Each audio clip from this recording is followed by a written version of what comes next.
Alam mo ba na may isang gabi noong Disyembre 3, 1984 na namatay ang libu-libong tao habang natutulog, hindi dahil sa lindol o bagyo, kundi dahil sa usok na hindi nila nakita. Sa Bhopal, India, may pesticide factory na nagmamay-ari ng Union Carbide Corporation.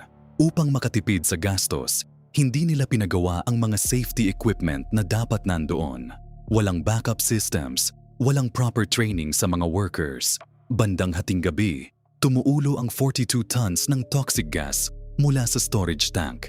Kumalat ang invisible na kamatayan sa buong lungsod.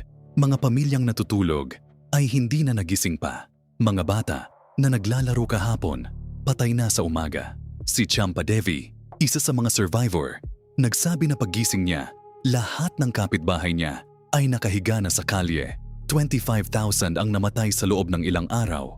Ang pinaka-nakakainis, ang Union Carbide ay umalis lang sa India at hindi man lang nag-apologize.